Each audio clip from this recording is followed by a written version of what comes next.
Pemirsa, anggota Komisi 1 DPR dari fraksi Golkar Nurul Arifin gregetan terkait insiden kebocoran data pribadi yang terus berulang di Indonesia. Nurul mengungkapkan keprihatinan mengenai kebocoran data yang mencakup 6 juta identitas, termasuk data sensitif seperti nomor induk kependudukan, nomor handphone, dan alamat email hingga mencakup keluarga Presiden Jokowi. Dan agar diadakan diregulasi oleh KL terkait tentang kelengkapan validitas data pribadi, pemanfaatan dan pelindungan data pribadi dengan melibatkan personel yang bersangkutan ataupun wajib pajak secara aktif dalam perjanjian pemanfaatan oleh pihak lain. Jadi minggu ini akan kami perdalam lagi, pimpinan akan kami panggil dari kementerian dan lembaga terkait. Demikian. Pimpinan izin. Baik, silakan Ibu Nurul. Iya, terima kasih pimpinan. Bapak Koordinator Menko Polkam yang saya hormati, saya kira pertanyaan tentang Bjorka mungkin kalau saya pribadi ingin lebih spesifik dia jawab dengan yang terkait begitu Pak dari Kominfo, karena ini kejadiannya berulang.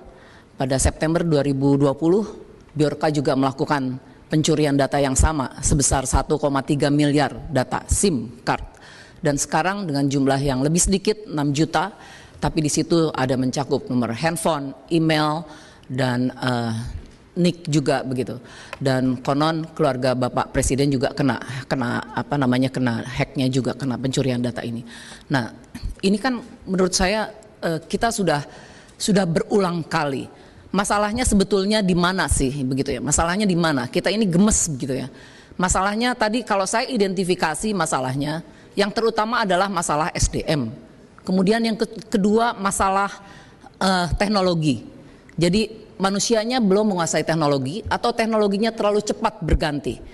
Dan kemudian kalau memang, mohon maaf, karena sebagian adalah political appointee. Nah seharusnya tenaga-tenaga profesional yang di depan sana itu direkrut secara merit system, secara transparan, secara profesional. Supaya apa? Supaya tanggung jawabnya ini jelas. Negara ini tidak bolong-bolong terus begitu. Jadi kita punya kemampuan yang bisa diandalkan begitu ya. Kalau ternyata tadi dikembalikan bahwa masalahnya adalah anggaran, oke, anggaran Kominfo memang sekarang turun hampir 50%. Tapi apakah Anda semua bisa bertanggung jawab jika anggaran itu diberikan oleh negara? Kemudian tidak terjadi lagi kebocoran data serupa yang buat saya memperlihatkan bahwa Indonesia ini gampang gitu loh dicolong-colong datanya begitu ya. Kemudian juga tadi Bapak Menteri mengatakan harus ada regulasi yang fleksibel. Oke, saya setuju karena masalah teknologi juga selalu bertumbuh begitu. Kita mau pakai teknologi dari mana sih? Dari Amerika, dari Cina, dari Jepang, wherever begitu, dari India. Tapi tolong dong, jangan sampai kebocoran-kebocoran ini merugikan publik terus gitu. Jadi saya pengen ada tindakan yang komprehensif. Mungkin ada wamen-wamen di sini yang nanti transisi bisa menjalankan Kominfo, memimpin Kominfo. Saya tidak tahu siapa begitu ya. Atau mungkin Ibu Ketua saya bisa jadi Menteri Kominfo misalnya begitu ya. Jadi saya meminta, kami meminta, ini kan harapan rakyat Indonesia nih, supaya kita ini bukan jadi bangsa yang bisa dianggap gampang begitu loh.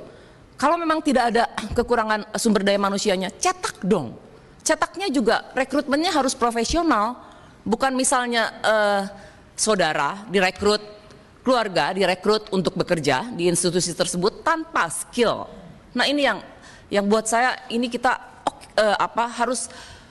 harus memelihara ataupun menjaga bangsa ini untuk menjadi bangsa yang besar supaya 2045 Indonesia emas, Indonesia.